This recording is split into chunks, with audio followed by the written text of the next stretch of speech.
Coming at you today with a quick tip for your budget.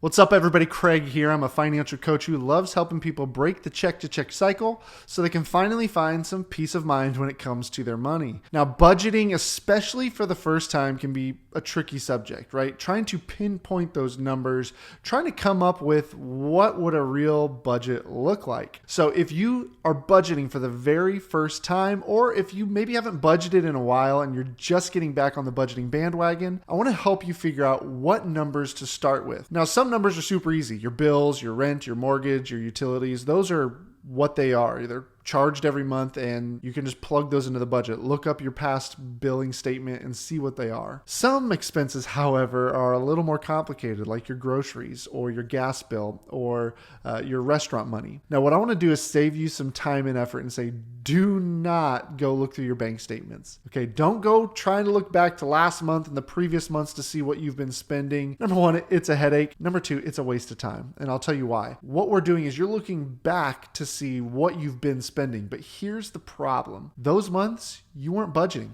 You weren't watching what you were spending. You weren't tracking anything. So they're going to be inflated. What we don't want is to look back and say, okay, over the last month, we spent $600 in restaurants, when truthfully, maybe you did, but that's just because you were spending without thinking about it. What we really want is to say, what would be a realistic number for our family? Maybe you don't want to spend 600. Maybe you're hoping to try and spend 200 to 300. So by looking back, you're going to see an inflated number. You plug that into your budget and automatically you're going to be putting more money toward restaurants than what you really want or need. Think about what's realistic for your family. Don't look back. When you get to the budget, you get to groceries, say, okay, in a given week, if we went grocery shopping once a week, about how much would it cost for us to get groceries? Times that by 4 weeks or however many weeks are in the coming month. So if you're saying $150 a week is what we would need to buy groceries, then in a single month for 4 weeks, we're going to need about $600 for groceries. So put that in and start there. Then track it for the month and you might find out it's too small or you might find out it's too big,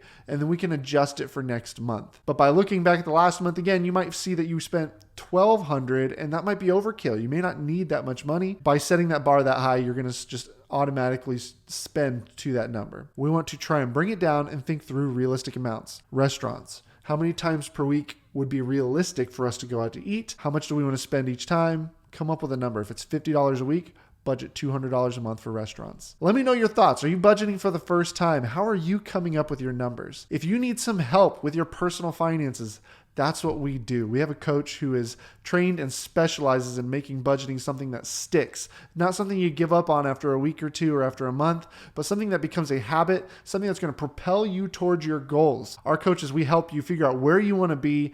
We set those goals and we guide you there step by step so you're not doing this money thing alone. If that sounds like what you're looking for, if you need some help walking through this journey, in the description below is a link to schedule a free call with one of our personal finance coaches. All right, I look forward to seeing you in the next video.